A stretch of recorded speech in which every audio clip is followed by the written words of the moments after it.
This is a crazy story. It's a story about how I accidentally created a social media video because I was pissed off. And this video got 50 million views. It became the biggest story in my country for 7 days. It caused other countries to change their laws around food marketing. And it got me in trouble with the big company Nestle. The funny thing is, 3 months before this video popped, I was not really on social media. I felt underconfident. I felt too old. I remember June 2018. I was interviewing Jay Shetty. And if you watch this interview, you'll see how classy and amazing Jay Shetty is. Look at me. I'm not dressed well. I've no style. I've no experience in front of the camera. I was just there trying to learn. Jay, however, was the #1 social media personality in the world. Of the 20 biggest Facebook fan pages, 19 were companies. Jay was the only human being, not a company, with one of the top 20 Facebook pages in the world.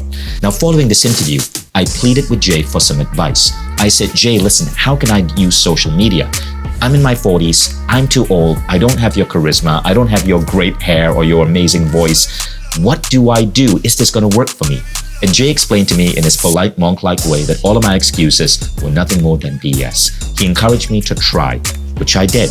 A few months later, my video on Nestle went viral.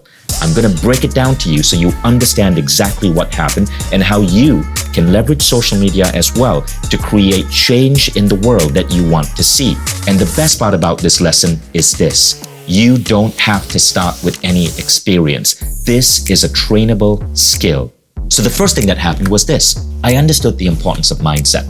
As Jay explained to me, a lot of my excuses were internal self-doubts. When it comes to social media, you do not have to worry about your skin color or your accent or even if English is your second language. In fact, tiny little flaws like that actually allow an audience to relate to you better. In my case, I decided to produce videos around food because I was really frustrated at false food marketing in my country. It started with this article in the New York Times. I read that Malaysia, the country I was born in and the country I was living in at that time, was the fattest country in Asia, and how companies like Nestle were actually funding the food nutrition advice from the Malaysian government. Nestle had popularized a drink in Malaysia called Milo and was positioning it as a health drink. In my video, I pointed out that if you read the back of a Milo can, you will see that Milo is 40% sugar, except Nestle uses fancy words to avoid actually labeling it sugar. Now, that's when I did one of the first social media tricks, which I think is useful to learn. This comes from the great speaker Lisa Nichols, and it's called Show Me, Don't Tell Me. I held up a Nestle can and I used a blue marker to color the portion of that can that was pure sugar. That was the first hook. In the rest of it, I shared the New York Times article. I appealed to the people of Malaysia. I asked people to question Milo, and the video took off. For 7 days, it became the biggest news story in Malaysia. The thing is, I became the subject of crazy amounts of controversy. Nestle is the biggest company in Malaysia, and because they are the biggest advertisers in Malaysian newspapers, the press banned me. I got silenced by traditional media. Radio shows that at one point were asking me to come on for various interviews completely banned me. I could no longer get on because they didn't want to lose Nestle as an advertiser.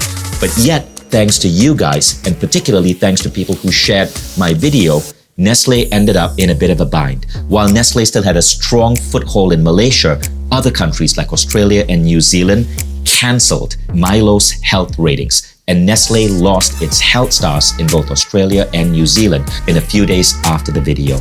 Part of my mission had been accomplished. I'd raised awareness of how awful Nestle's marketing practices were. But it all started because I'd taken a plunge and decided to overcome my self-doubt and figure out the workings of the social media game. Now, how does this apply to you? Well, if you're a CEO, if you're a C-level executive, if you're a founder, if you're an activist, know that being able to tell your story for the cause you support, for the product you support, for the services you offer is essential. And if you can learn to leverage social media, this is the best way to gain leverage in today's world.